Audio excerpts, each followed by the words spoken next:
Πολλοί από εσάς περιμένατε το δεύτερο μάθημα drift. Η στιγμή έφτασε. Θα σας παρουσιάσουμε τους τρόπους αποσταθεροποίησης ενός πισωκίνητου αυτοκινήτου με σκοπό τα θεαματικά drift. Μαζί μας ο Γιώργος Αγγελίδης.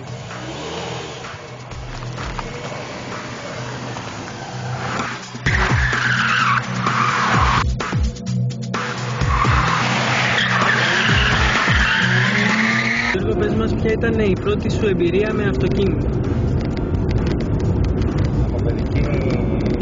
Από παιδικά μου χρόνια, στην οικογενειακή επιχείρηση που είχαμε στις Τρεις Γέφυρες, και ήταν αρκετά μεγάλα χωράφι, να το πω, με χώμα κάτω. Έπαιζα μέσα, πουλάγαμε αυτοκίνητα και έπαιρνα διάφορα αυτοκίνητα και έπαιζα. Σε τι ηλικία αυτό? Από 15-16 χρονών άρχισα και έπαιζα μέσα στο χωράφι μας. Και κάναμε τις πρώτες μπάντες με τα πισωκίνητα αυτοκίνητα.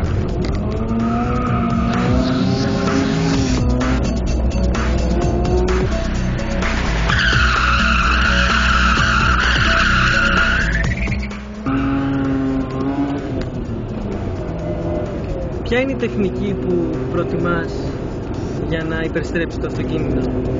Για να υπερστρέψεις το αυτοκίνητο, όπως πηγαίνουμε με μια τρίτη ταχύτητα, είμαι κατά του φρένου. Μπορώ να πω ότι δεν χρησιμοποιούμε φρένο καθόλου.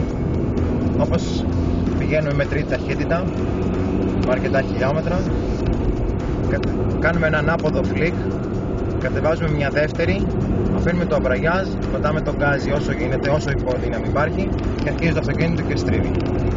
Αυτή είναι η τεχνική μου. Και αυτό είναι που ευχαριστιέμαι, αυτό που απολαμβάνω, και αυτό είναι που ευχαριστεί και ο κόσμος απ' έξω που πηγαίνει.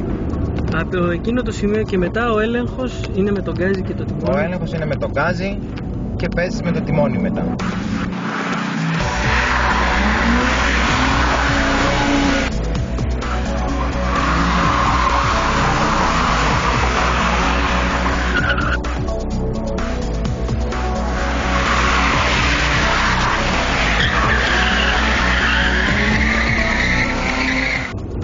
Το κομβικό σημείο για να πάρεις μια στροφή υπερστρέφοντας ποιο είναι? Η είσοδος, η κορυφή, ποιο είναι το σημείο κλειδί? Σημαδεύεις τη στροφή, όπως αυτή που είναι μπροστά μας, κάνεις έναν άποδο φλικ, κατεβάζεις ταχύτητα,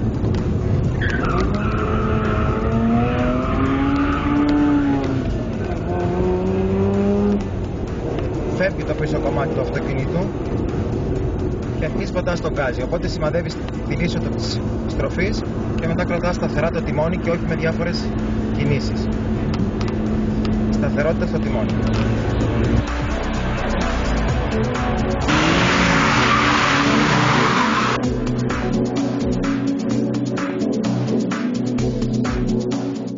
Γενικώς οι κινήσεις στα χειριστήρια πρέπει να είναι απαλές. Πρέπει να είναι πάρα πολύ απαλές, σταθερές, ήρεμες. Όχι περαδόθη το τιμόνι.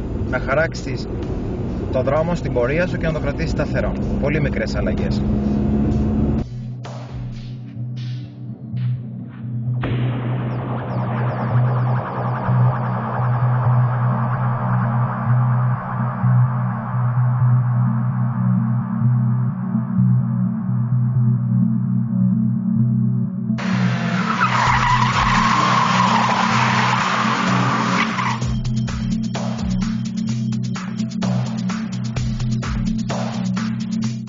Γιώργο, ευχαριστούμε πάρα πολύ για τη βοήθεια. Θα τα ξαναπούμε σύντομα. Τώρα θα φύγεις driftάροντας με αυτό? Όχι βεβαίως, ας είναι και πισωκίνητο, δεν κάνει για drift, αλλά μια γρήγορη βόλτα είναι καλό. Ευχαριστώ πολύ, καλή δύναμη και εσείς. Θα τα πούμε σύντομα. Εμείς συνεχίζουμε για Σπάρτη.